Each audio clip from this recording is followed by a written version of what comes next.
Orang-orang yang orang-orang yang kuat, staminanya tahan diuji sampai ke putaran akhir. Yang ketiga, apalagi kalau seandainya di malam bulan ini atau di malam hari-hari terakhir ini kita mendapatkan malam yang terbaik sepanjang sejarah umat manusia, yaitu malam Lailatul Qadar. Kalau dia hitung tadi seperti yang saya sebut di gaji tadi di Masjid Raya, kalau malam itu hitung 6.30 sampai jam 4.30 ya, itu sekitar 10 jam. 10 jam. Kalau malam Lailatul Qadar itu diperkirakan 1000 bulan, itu lebih dari 83 tahun. Seolah-olah kita 1 jam beramal di malam itu menyamai 8 tahun lebih kita beramal. Jadi gaji 1 jam bernilai 8 tahun lebih. Kenapa saya katakan 1 jam dibagi? Karena mungkin sebagian kita tidak bisa penuh beribadah sampai 10 jam itu, ya kan? Kan ada yang bisa sanggup 2 jam, sanggup 3 jam. Apakah tidak dapat? Insya Allah dapat. Tetapi tentu saja tidak seperti yang penuh 10 jam tadi. Masing-masing punya tingkatan. Sama orang salat tarawih, man qama ramadhana imanan wa ihtisaban ghufira lahu ma taqaddama min dzambi, itu dapat. Tapi tentu saja bonusnya berbeda antara yang 1 juz semalam dengan yang 10 juz. Tidak ada umpamanya 1 juz dengan yang 10 ayat. Itu beda. Walaupun semuanya dijanjikan itu. Dijanjikan asal iman wahtisab, dijanjikan. Nah, sekarang di malam-malam ini kita dibuat oleh Allah Subhanahu wa taala hati kita itu benar-benar terpaut terus menantikan bonus-bonus besar, pahala-pahala besar, apalagi pahala di malam Lailatul Qadar. Lailatul Qadar. Nah, sekarang alhamdulillah Allah berikan nikmat ini. 1, kita masih terhitung bagian dari hamba Allah yang hidup. 2, alhamdulillah masih ada iman dalam dada. 3, masih ada waktu kita untuk beribadah. Tinggal lagi kita mempelajari apa yang harus kita lakukan. Sebab kalau tanpa ilmu, bisa saja kita melakukan sesuatu yang terlarang di waktu yang utama. Jelas baik? Ada kadang-kadang orang mengamalkan amalan yang terlarang di waktu yang utama, atau mengamalkan amalan utama di waktu yang terlarang, atau dua-duanya mengamalkan amalan yang terlarang di waktu yang terlarang. Maka di sini pentingnya ilmu. Karena seperti kata Ibnu Rajab dalam pelajaran kita kemarin yang fadl ilmi salaf ala ilmi al-khalaf, bil ilmi tasihhu lakan niyah. Dengan ilmu niatnya jadi benar. Wa yasihhu lakal amal, akhirnya amal pun menjadi sah. Kalau niat sudah benar, amal sudah sah, maka tidak ada jalan kecuali diterima. Dan bila diterima, siap-siap dapat gaji berlipat-lipat. Ya, tidak apa-apa lembur bang ya. Kalau lembur, kalau menurut SBU, standar biasa biaya umum, ini buat oleh Kementerian Keuangan sejam 6.000 biasa lemburnya, 6.000. Makanya pegawai tidak suka kata lembur dulu. Apa sebab? Gaji lembur kecil, 6.000. Kamu bangnya, kamu 25. Iya. Kalau 6.000, tapi kalau sempat gajinya 1 jam 90 juta. Ada ndak mau lembur? Ah, ndak ada. Pasti semuanya mau lembur kita. 90 juta sejam.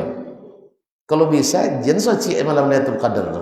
Ya, tiap malam Lailatul Qadar kita lembur. Ndak, makanya mungkin di situ ungkapan law alimal ibad ma fi Ramadan latamannu an takuna as-sanatu kulluha Ramadan. Andainya hamba-hamba itu tahu apa yang tersedia di bulan Ramadan itu, maka mereka ingin sepanjang tahun itu Ramadan. Gajinya besar sih. Gajinya besar. Tadi sudah katakan gaji sejam dari malam itu terhitung gaji 8 tahun lebih. 8,3 tahun. Kalau sempat sepanjang malam itu kita lembur, berjaga, beribadah, beramal, maka dapatlah gaji satu malam itu hasilnya 83 tahun. Nah, kalau ini yang terpikir oleh kita, ini yang terbayang oleh kita, dan ini yang kita harapkan, maka ringan kita untuk berjaga-jaga. Jangan kan gaji itu 83 tahun memang dapat gaji duyan. Nunggu duyan. Lepona tonton nunggu duyan. Lepona. Enggak mana masuk. Kalau kami jadi kalau nunggu duyan dia ngantuk tapi ndak mau lolok. Ngantuk bang tapi ndak mau lolok. Kemudian kalau nunggu duyan bisa di tamah, bisa di atas rumah, nah, baru kita nak buka pintu dah dilarikan orang, dah kena wujudnya. Makanya dibuat lopo-lopo, dibuat pondok-pondok di dalam kebun durian itu. Makanya sekarang kaum muslimin dan muslimat yang rahmati Allah SWT, di 10 malam terakhir itu Nabi SAW mengajarkan kita untuk berjaga bukan di rumah, tapi berjaga di tempat turunnya, ya, di tempat, maksud saya tempat yang lebih mendukung kita untuk tidak lalai. So kalau rumah banyak yang nampak, ya kan? Banyak nampak di rumah. Maka Nabi SAW wajar dia katakan idza kana al-ashru atau idza dakhala al-ashru, pertama yajtahidu ma la yajtahidu fi ghairiha. Beliau berijtihad lebih dari bersungguh-sungguh beribadah lebih daripada hari-hari selain itu.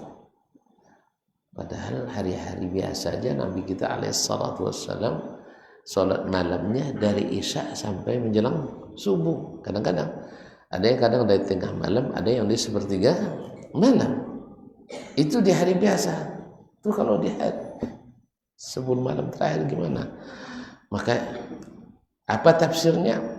Dalam hadis yang lain juga dalam Sahih Muslim dari Ummul Mukminin Aisyah radhiyallahu anha bahwa Nabi SAW iza dakhala al-ashru shaddal mi'zar.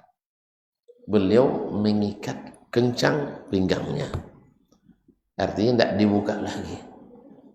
Itu kinayah orang kalau nak bekerja keras, nak mangkek yang baik, tekan oleh orang mangkuk batu, orang gumpu batu tahu?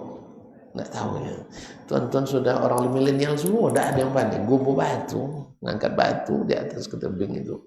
Itu apalagi belek bersambung, karena belek bersambung, ada antung benar, cik nengok pandai. Nah, itu pasti diikat kencang supaya jangan turun pawai kan, supaya bertenaga.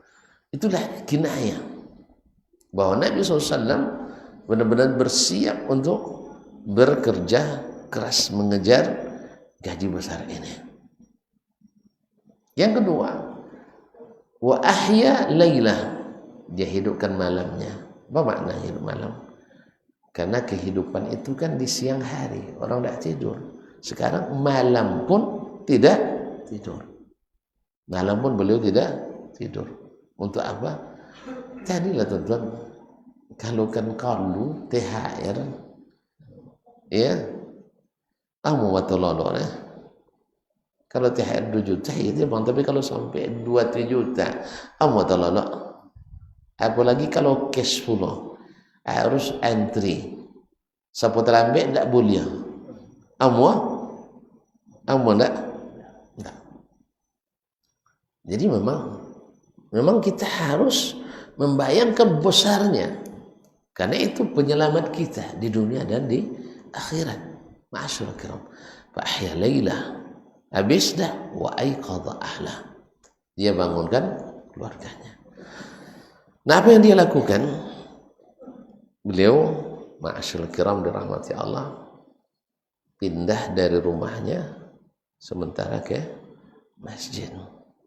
Karena memang yang menghendaki dari kita yang punya kesempatan, yang tidak ada keterikatan dengan kewajiban-kewajiban yang tak bisa ditinggal, memang kita harus berjaga di sini, i'tikaf di rumah Allah Subhanahu wa taala. Karena i'tikaf itu sebagian ulama menafsirkannya adalah qat'ul alaiq bil khalaiq, yaitu memutus hubungan dengan para makhluk.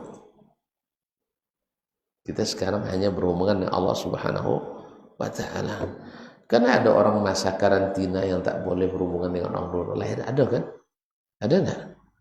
Nah, kalau PNS kan menjadi PNS ada nomor LPJ ya, latihan pra jabatan. Kok minggu?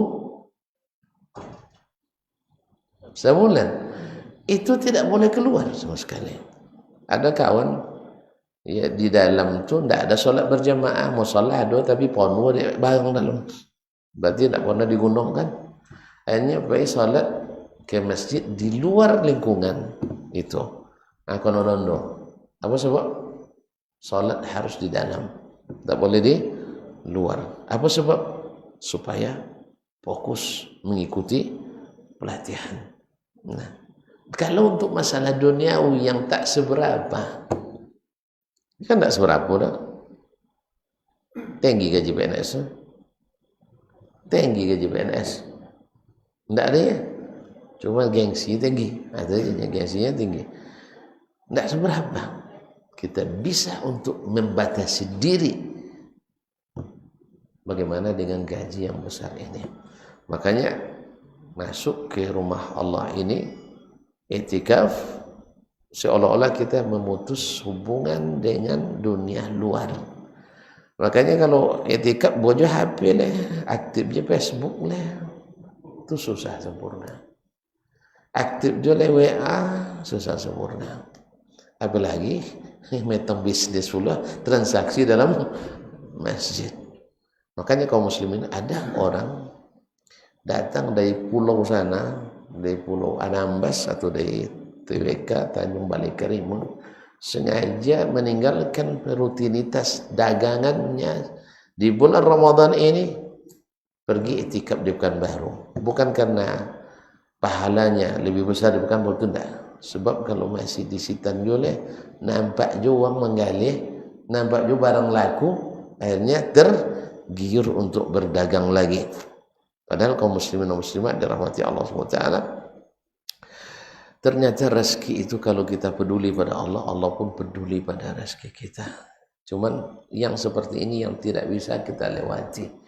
Kaum muslimin dan muslimat dirahmati Allah. Nah, i'tikaf artinya adalah habsun nafs, yaitu menahan diri di dalam rumah Allah, dalam masjidnya, dengan menjaga adab-adab yang sudah ditentukan. Karena di sini hanya fokus beribadah. Tidak boleh keluar daripadanya kecuali untuk hajat yang asasi. Misalnya buang hajat atau masukkan hajat. Ya, ada hajat masuk, ada hajat qalu. Kan paham ya? Hajat masuk tiha, makan, minum. Hajat qalu ten. Hajat qalu. Ini kan tidak mungkin tidak. Tidak mungkin tidak. Alhamdulillah. Nah, untuk ini boleh keluar. Tapi kalau menjogok uang meninggal, nonton ke kuburan, hah? Hah? Boleh ya? Enggak. Enggak. Nyogok sakit enggak. Jadi kaum muslimin muslimat dirahmati Allah, karena ini sifatnya tidak fardu ain, fardu kifayah. Tapi kalau makan, fardu ain ya. Makan fardu ain. Kaum muslimin muslimat dirahmati. Kapan dimulai? Adalah sejak terbenamnya matahari tadi. Ya, sudah mulai i'tikaf. Dan i'tikaf itu minimal dinamakan i'tikaf adalah 1 malam penuh atau 1 hari penuh. 1 malam penuh atau 1 hari penuh. Apa maknanya? Kalau 1 malam penuh terbenam matahari sampai terbit fajar, itu namanya 1 malam. Atau 1 hari penuh mulai subuh sampai maghrib. Nah, pilihlah salah satunya. Ini minimalnya. Lalu ada yang berdiam di masjid 1 jam, 2 jam, 3 jam dan seterusnya. Menurut pendapat yang sahih wallahu alam, ini tidak disebut dengan i'tikaf, walaupun disebut dengan luzumul masjid, yaitu menetap di masjid, dan dua-duanya ada pahala dan keutamaan. Artinya orang yang tidak memiliki kemampuan untuk beriktikaf sehari penuh atau semalam penuh atau sebulan penuh karena berbagai keterkaitan yang tidak bisa ditinggalkan. Ya, macam kami ini lagi maju loh jam 7. Kamu tonton kantin cara iktikaf. Ya, itu namanya kewajiban yang melekat pada kita yang tidak bisa ditinggalkan. Nggak nak ambil cuti terus. Sudah itu ujian lo soai tanggal 2 boleh. Ngurus ini dan itu misal. Maka beruntunglah orang-orang yang tidak punya kesibukan, khususnya yang masih muda-muda. Ya. Masih muda-muda, masih kuliah, alhamdulillah. Ya, Bang ya. Kalau misalnya kalau anak-anak di Madinah itu biasanya mesti i'tikaf. Kalau tidak Masjidil Haram berarti di Masjid Nabawi selama 10 hari terakhir. Itu mesti, tidak bisa tidak. Nah, jarang yang tidak itu. Makanya memang waktu yang paling pas itu waktu muda-muda seperti kalian ini. Alun babi ini, alun bakojo. Apalagi makan bau di bayi ayah aja. Jamaah, alhamdulillah. Tapi bagi yang punya kemampuan, yang punya, apalagi yang pekerjaannya, dia yang mengatur, dia mudirnya, dia pemiliknya, berarti dia tinggal ngatur dirinya sendiri. Makanya canda kami kan tidak elok sono, canda tuntut, tidak ada terikatan. Ala kulli hal, kaum muslimin muslimat dimana.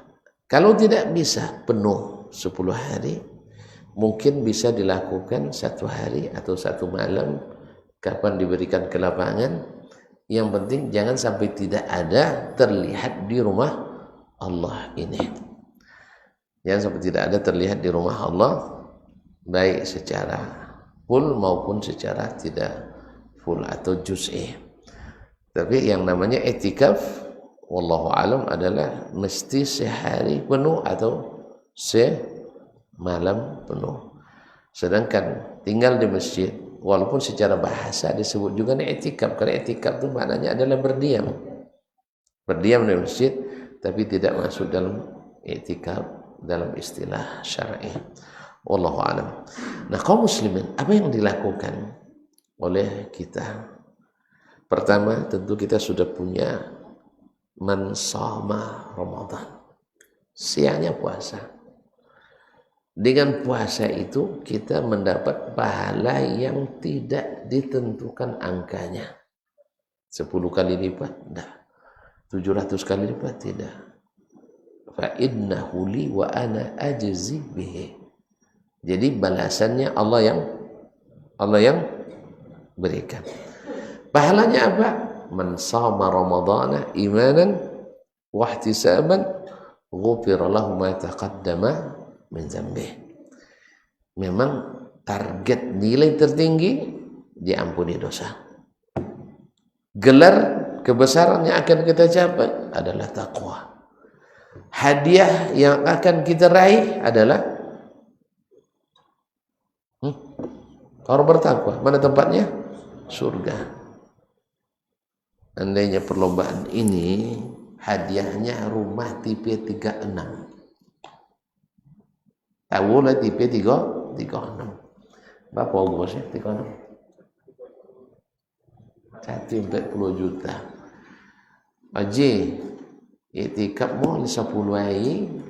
Kalau sukses 10 hari itikaf, dapat lo Lailatul Qadar. Sabun jalan mah, umma di jalan itu tuh untuk haji cik sayunit.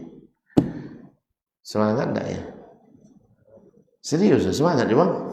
Abang lo punya rumah aja nya? Untuk gaduh.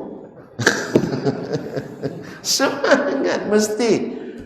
Iya, di mana kita nak cari 140 juta dalam 10 hari? Ini kaum muslimin. Nah, dan Allah SWT siapkan untuk kita jannah arduhas samawati wal ardh. Seluas langit dan bumi, bukan tipe 36. Tapi tidak ada tipe ini, tidak ada tipe lah. Bahan-bahannya bukan bahan granit, tetapi bahannya adalah emas dan perak, intan, mutiara dan berlian. Orang rumahnya bidadari. Kalau sampai hijau ada tembakau, ada kediri. Karena di dunia ini beda hukumnya. Tapi kalau sudah di akhirat tidak lagi. Kalau sempat dia meludah ke samudra, kata Nabi SAW, meludah ke samudra, mandi semuanya. Jangan risau. Kalau gitu kalau pancaki gulor sudah. Jangan, sebab di akhirat semuanya jadi gizi. Di surga semuanya jadi gizi. Tidak ada kotoran, tidak ada WC di sana. Kalau nak suku masuk WC siku aja lah. Di surga tak perlu WC. Tak ada haid dan nifas.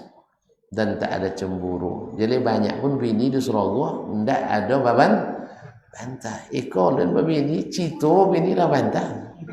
Bawa doa itu kan, ya Allah.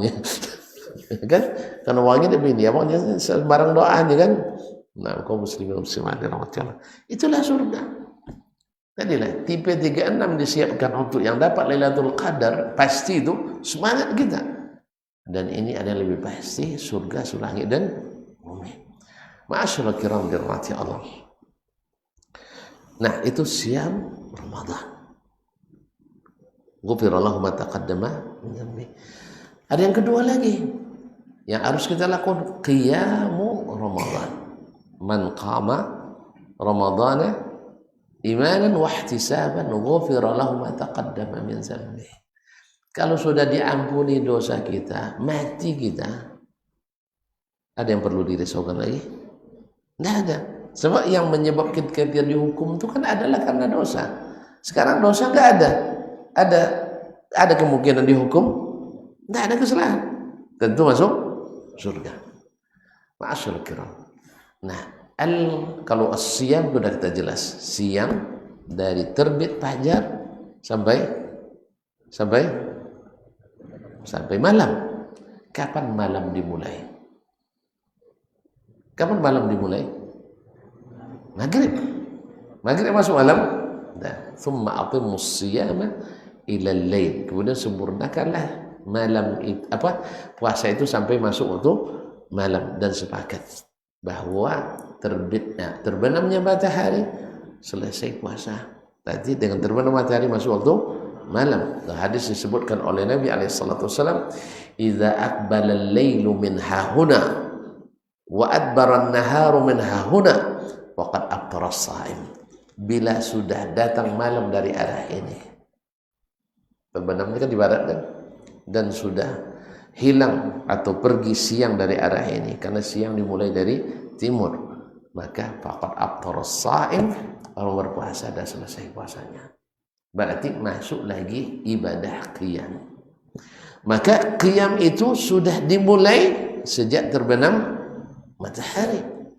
Andainya tuan-tuan di malam Lailatul Qadar itu sejak maghrib sudah beraktivitas berbuat kebaikan, itu sudah terhitung malam Lailatul Qadar. Itu yang kita maksudkan tadi, dibagi jam per jam tadi. Mana tahu tanpa kita tidak mampu untuk keseluruhannya, tapi mampu di awal malamnya. Tapi tentu saja orang yang berharap dapat lebih besar, tak mungkin dia meninggalkannya, pasti dia berjaga. Kaum muslimin dan muslimat yang dirahmati Allah SWT.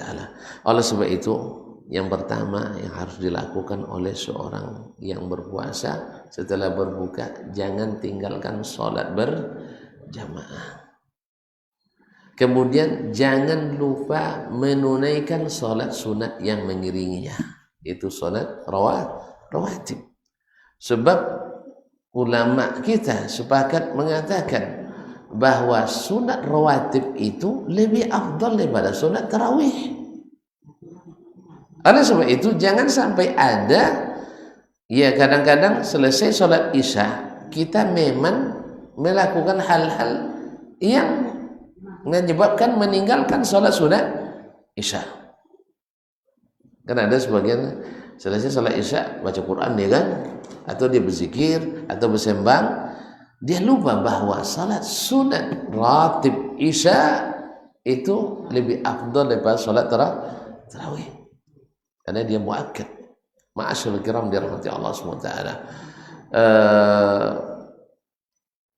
Kemudian sholat isya berjamaah itu dinilai oleh Allah sholat setengah malam. Kemudian dilanjutkan dengan sholat subuh berjamaah sama dengan sholat semalam suntuk. Nah, ini berlaku di Ramadan dan di luar Ramadan. Dan di Ramadan pasti lebih besar pahalanya. Di Ramadan lebih ditingkatkan lagi. Kemudian kaum muslimin, ada salat yang khusus di bulan Ramadan, namanya salat tarawih. Jadi qiyam Ramadan itu ada dengan salat tarawih, ada dengan salat tahajud, ada dengan salat witir, atau semuanya itu disebut dengan qiyamul lail. Nah, kaum muslimin dan muslimat dirahmati Allah, salat tarawih waktunya kapan? Setelah salat isya. Kenapa setelah salat isya? Bukankah waktu salat itu lebih baik di sepertiga malam terakhir? Karena Allah ingin semua kita mendapatkan keutamaannya. Sebab kalau dibuat di sepertiga terakhir, sang subuh aja payah jago, sang sahur aja lo bantah lagi je bini lah. Abang jago aja ndak modal masak ni kan. Nah, payah jago. Ma'asyiral kiram dirahmati Allah. Maka Allah berikan keutamaan, kemudahan. Yuridullahu bikumul yusra wa la yuridu bikumul usra. Maka salatlah di awal malam disebut dengan salat tarawih, dari kalimat tarwih, yaitu istirahat. Artinya memberikan tenggang untuk istirahat. Mereka dulu salat 4, habis itu rehat dalam waktu yang cukup.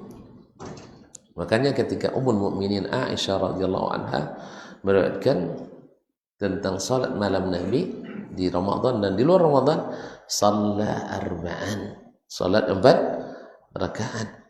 Fala tas'al an husnihinna wa tulihinna. Yang kau tanya betapa indah dan panjangnya salat Nabi SAW. Kalau nak tahu panjang salat Nabi, tanya ke Usama bin Zaid, tanya ke Abdullah bin Abbas, tanya Abdullah bin Mas'ud, mereka yang pernah nimbrung di salat Nabi di waktu malam, khususnya Abdullah bin Mas'ud. Ya, salat dia, nama Nabi salat ikut pula dia. Nabi baca setelah Al-Fatihah alhamdulillahirabbil alamin selesai waladhdallin amin, baca alif lam mim. Sampai juz pertama belum juga kata. Akhirnya sampai mudah-mudahan nanti di wansurna 'alal qaumil kafirin. Ternyata Nabi tambah lagi. Ya baca lagi alif lam mim Allahu la ilaha illa. Tambah lagi Ali Imran. Mudah-mudahan nanti di ujung Ali Imran rukuk. Ternyata tambah lagi An-Nisa. Apa kata Abdullah bin Mas'ud? Comel apa niat buruk dan ini ya. Artinya apa niat buruknya? Nak memisahkan diri dari Nabi alaihi salatu wassalam. Itulah salatnya. Satu rakaat 5 juz. Subhanallah. Ikut 5 halaman lah mulai wehnya sabun ke Ustaz Maliadirin. Defended skatin. Subhanallah kaum muslim dan muslimat dirahmati Allah. Itulah Nabi alaihi salatu wassalam. Jadi sehingga ketika Nabi di malam-malam terakhir Ramadan sekitar 3 atau 4 malam Nabi ikut menjadi imam. Malam pertama yang ada di masjid sholatnya ikut semua Nabi SAW. Besok tentu ribut orang dia memberitahukan dari mulut ke mulut semuanya. Enak sholat malam tadi Nabi jadi imam. Akhirnya penuh masjid, langsung penuh masjid. Nabi SAW semangat. Malam ketiga juga melimpah masjid. Cuma Nabi malam keempat tidak keluar lagi. Dia mau bantu batu kerikil pintu Nabi kan, nggak dikalu Nabi. Tapi Nabi tak keluar. Mereka mengira jangan-jangan Nabi tidur. Akhirnya mereka sholat sendiri atau berjemaah. Besok pagi Nabi katakan, sebenarnya la yakhfa alayya halukum. Saya tahu apa yang kalian lakukan malam tadi. Cuma saya sengaja tidak keluar sebab saya takut diwajibkan. Dan kalau diwajibkan nanti kalian tidak sanggup. Kalau tidak sanggup berdosa jadinya kan. Akhirnya Nabi jelaskan ternyata sholat tarawih itu hukumnya sunat muakkad, tidak wajib. Tetapi kalau ditinggalkan rugi. Nah, untuk itu supaya semuanya bisa menikmati, maka sholat di awal waktu setelah sholat isya. Nah, mana yang lebih afdal, dilakukan berjamaah kah atau sendiri-sendiri? Kalau zaman kini sepakat ajalah berjamaah lebih afdal. Karena jarang kita yang kalau sholat sendiri semangat banyak-banyak itu jarang. Dan beramai-ramai juga masih kritik juga semuanya. Jadi kalau sekarang ini apalagi rata-rata kita bukan hafiz Quran, maka lebih baik sholat berjamaah. Yang kedua, seperti kata Imam Syafi'i rahimahullah, lebih tersirat syiar. Kalau tidak berjamaah tidak nampak syiar. Nah, segala yang menampakkan syiar itu tentu lebih diutamakan. Ma'asyiral kiram dirahmati Allah. Nah, apa yang Allah berikan? Man shalla ma'al imami hatta yansarif kutiba lahu qiyamu lailah. Siapa sholat bersama imam sampai selesai, dituliskan pahala sholat semalam suntuk. Nah, setelah itu tentu ada yang bertanya, Ustadz, saya punya kebiasaan bangun di sepertiga malam terakhir. Nah, saya sholat bersama imam. Kalau sholat sampai selesai dapat pahala semalam suntuk. Tapi kalau saya tidak sholat bersama beliau, saya nak bangun lagi nanti tidak dapat pahala ini. Apa yang saya harus lakukan?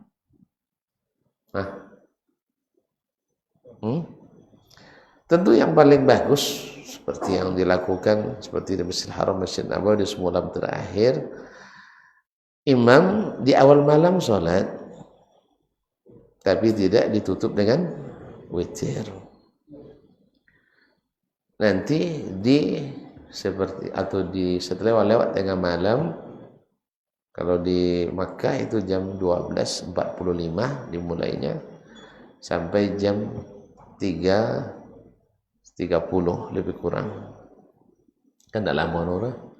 Jam 1 sampai 3.00. Sewanto rumahnya 3 jam setengah. Jadi memang kalau mau tanggung ya ada kawan sujud pertama rubah kau sampai itu memang banyak kami saksikan gitu. Jadi sujud rakaat pertama tuh ndak bangkit nyerah, ndak bangkit sampai assalamualaikum warahmatullah kata si sujud itu kan assalamualaikum warahmatullah. Oke, jangan mati kan. Asal dia ada mendasiu kan, taloloknya, talolok. Emak mungkin dia mau sampai, mau selesai umroh kan, habis itu mungkin orang istirahat sama sekali. Adi bolos salat malam langsung. Antu selelok tengah kuru taloloknya tahu gak tadi itu betul-betul juga, apalagi pas sedang sujud tuh. Akhirnya diberi Allah Ta'ala zaki. Kan tak ada dosa nyerah. Kan tak ada dosa orang. Lolok sambil sujud. Sama hati sambil sujud. Dia elok apalagi loh. Allah. Muslimin muslimat dirahmati Allah. Jadi kalau seperti ini bisa disepakati itu mungkin paling bagus. Tetapi kalau tidak, mungkin karena sebagian besar jemaah tidak sanggup untuk bangun lagi. Akhirnya mereka dan tidak ingin pula luput pahala sholat semalam suntuk. Nah, apa yang dia lakukan? Maka imam sholat sampai witir. Dan siapa yang sholat dengan imam sampai witir dapat pahala semalam suntuk pahalanya. Nah, ini derajat yang pertama. Yang kedua. Yang pertama tadi kan disambung tahajud. Ini yang kedua hanya sampai ditutup dengan witir di trik pertama. Nah, bagaimana dengan yang sudah witir tadi? Apakah dia boleh sholat lagi atau tidak setelahnya? Dalam hal ini tentu para ulama dalam hal ini memang tidak sepakat. Kalau Imam Ahmad rahimahullah memilih siapa yang sudah sholat bersama imam karena sudah tuliskan semalam suntuk, maka dia cukupkan dengan itu. Sebagian lain jumhur mengatakan tidak apa-apa dia sholat lagi di malam hari, cuman dalam penerapannya terjadi berbagai versi. Di antaranya pendapat yang paling lemah adalah mereka yang mengatakan ketika imam sholat witir kan dia harus ikut sampai imam sampai selesai. Nah, imam salam karena dia ingin sholat lagi setelahnya nanti, maka dia genapkan sholatnya. Imam sholat misalnya 4 rakaat tadi, kalau witirnya 3, 1 salam, berarti dia naik lagi sekali sehingga dia sholat 4 rakaat. Kalau seandainya witirnya 2-1, berarti di rakaat 1 imam salam dia naik. Ini adalah menyalahi sunnah karena dia tidak mengikut imam jadinya. Padahal innama ju'ilal imam liyutamma bihi. Imam itu untuk diikuti dan dia tidak ada alasan untuk berbeda dengan imam. Berbeda dengan orang yang mengikuti imam dalam sholat wajib. Misalnya dia terlambat datang, ketemu imam sholat witir yang 1 rakaat lagi, 1 rakaat, dia ingin juga berjamaah. Nak sholat apa misalnya sholat isya belum ya, akhirnya dia ikut imam sholat isya 1 rakaat tadi, imam niat witir, dia niat sholat isya. Ini ada sebab yang membolehkan dia berbeda dengan imam, dan ini dibolehkan. Tapi ada sebab yang, kalau tidak ada sebab yang membolehkan, itu tidak dibolehkan. Ini pendapat yang paling lemah.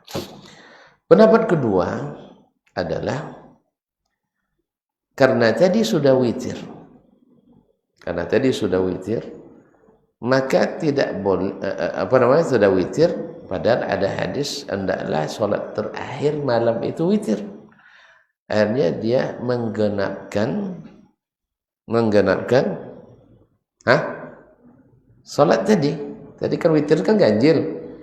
Akhirnya dia sholat 1 rakaat dulu, 1 rakaat. Akhirnya setelah itu dia sholat berapapun dia sanggup, dan terakhir ditutup dengan witir. Ini pendapat juga lemah, sebab ada beberapa hal. Satu, dia sholat 1 rakaat, niat sholatnya apa? Karena tidak ada sholat 1 rakaat kecuali witir. Nah, dia sholat niatnya witir atau apa? Kalau dia sholat witir niatnya, berarti dia witir setelah witir, dan itu dilarang. La witrani fi lailah. Tidak boleh 2 witir dalam 1 malam. Kalau dia niatkan sholat penggenap, tidak ada istilah sholat penggenap dalam Islam. Itu hanya main akalan. Oleh sebab itu tidak ada dalil, secara qiyas juga salah, dan secara dalil juga tidak ada. Justru bertentangan. Dan justru dia melanggar hadis tidak boleh 2 kali witir dalam 1 malam. Sebab witirnya jadi 3, witir penggenap, witir dengan imam sebelumnya, dan witir penutup terakhir. 2 tidak boleh, apalagi 3. Dan selanjutnya adalah, dan ini yang direkomendasikan oleh jumhur ulama, bahkan juga diriwayatkan dari imam yang 4, bahwa dia salat 2 rakaat berapapun dia bisa tanpa ditutup lagi dengan witir.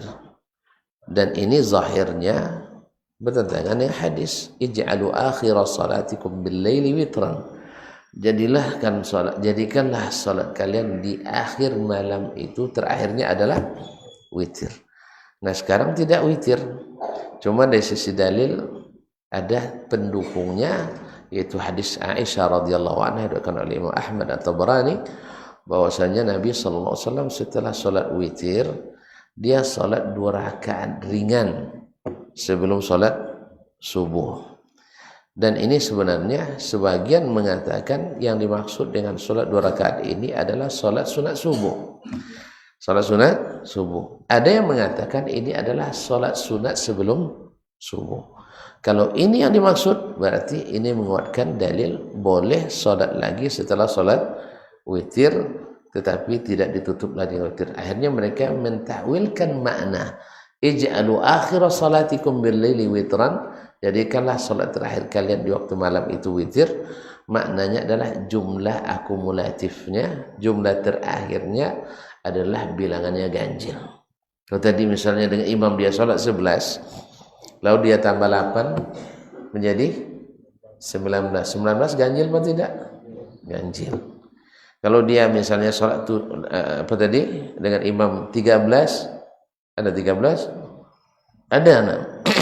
Lalu dia salat lagi 20. Jadi berapa? 23. Ganjil atau tidak? Ganjil. Nah, ini takwilnya oleh para ulama, para jumhur ulama, bahwasanya yang dimaksud adalah jumlah terakhirnya adalah ganjil.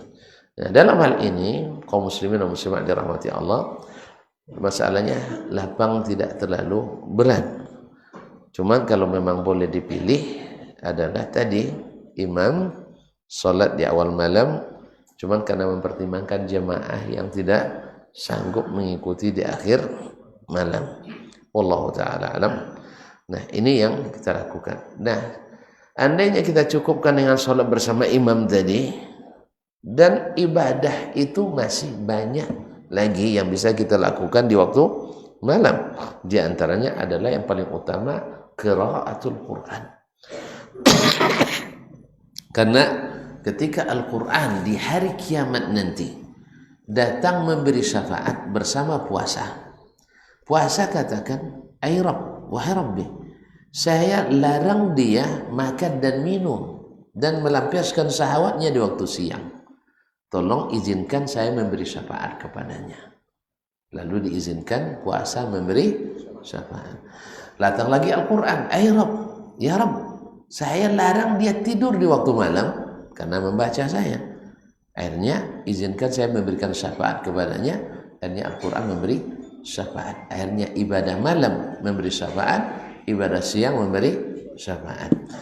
Yang tentu saja sebenarnya baca Quran yang paling utama itu adalah di dalam sholat malam kita. Tapi karena kita sudah selesai tadi bersama imam, maka kita membaca masing-masing atau membaca dalam sholat. Nah, andainya pun, ini kan juga mungkin dulu saya agak apa namanya agak keras dalam masalah ini, agak terhati-hati.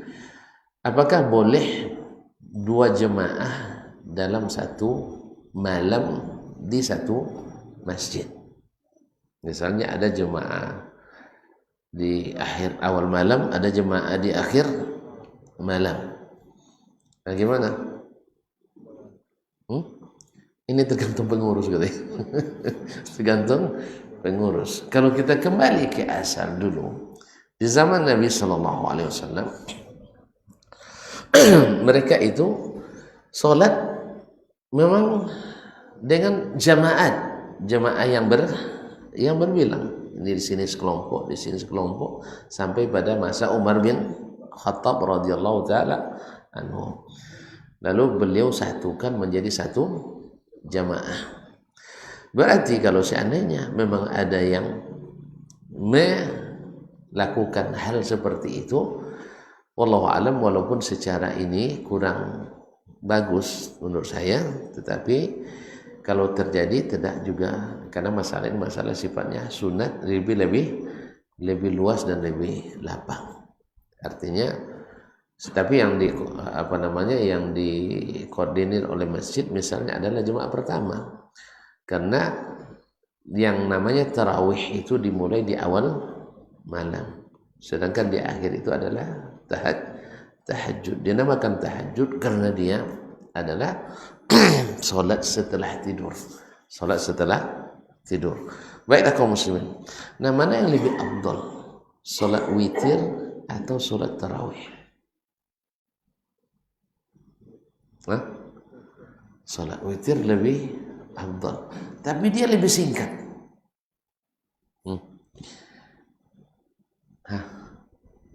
Karena dia lebih singkat. Harusnya kan lebih panjang, lebih afdal. Nah, kenapa dia lebih afdal? Di antaranya adalah witir itu tidak pernah ditinggalkan Nabi SAW. Bahkan bagi Nabi itu wajib, baik musafir maupun tidak musafir. Maka yang kedua, sholat witir bila tidak dilaksanakan di malam hari karena tertidur tidak terbangun, padahal biasanya dia sholat witir, boleh diqadha di siang hari atau diganti dengan sholat duha. Sholat duha bisa menggantikan sholat witir, berarti boleh diganti, boleh diqadha, kemudian tidak pernah ditinggalkan. Sedangkan yang lain boleh ditinggalkan musafir, berarti witir adalah lebih utama. Sebagaimana sholat sunat subuh di antara sholat sunat yang lain adalah sholat sunat yang paling utama, walaupun ayatnya paling pendek. Qul ya ayyuhal kafirun wa qul wallahu ahad. Jadi sebenarnya tinggi rendah nilai suatu ibadah bukan hanya sekedar panjang dan pendek atau berat dan ringan, tetapi semata-mata kehendak Allah Subhanahu wa taala. Maka ikutilah apa yang ditunjukkan dan tidak usah memikirkan yang tidak ditunjukkan. Dalam hal ini Lailatul Qadar semua kita ingin, betul kan? Ada yang tidak mau? Tidak mau. Apa yang harus kita lakukan? Yang tadi, tidak usah pikir malam keberapa, tidak usah cari-cari apa tandanya, karena tanda-tanda itu sebagian besar adalah ijtihad para ulama. Tapi yang jelas malam itu malam besar. Malam itu malam besar. Jibril turun, malaikat turun memenuhi bumi. Kemudian malam itu diputuskan takdir yang akan berlaku setahun ke depan. Mudah-mudahan ketika kita sedang dituliskan takdir itu, masuk kita yang dapat mata anggaran besar, anggaran pahala besar, supaya kita tidak gagal dalam membangun diri ini sampai kita menemui ajal. Wabillahi taufiq wal hidayah. Terima kasih dan mohon maaf. Ada yang mau ditanyakan silakan, tapi jangan yang sulit-sulit. Nampaknya jelas semua, alhamdulillah. Ya, memang kalau sudah lama sekali itu jelas semua. Terima kasih dan mohon maaf. Wabillahi taufiq wal hidayah. Subhanakallah bihamdik, asyhadu an la ilaha illa anta astaghfiruka wa atubu ilaik. Wassalamualaikum warahmatullahi wabarakatuh.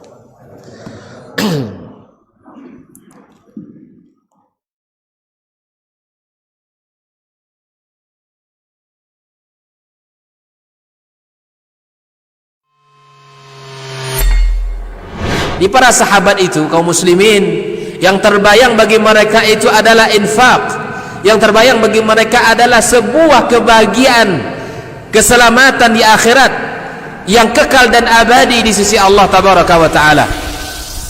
Semua kita boleh klaim sekarang, kamu cinta Nabi, cinta Ustaz, cinta Nabi, cinta Ustaz, termasuk saya, cinta Nabi, cinta. Kapan tahunya? Besok di akhirat.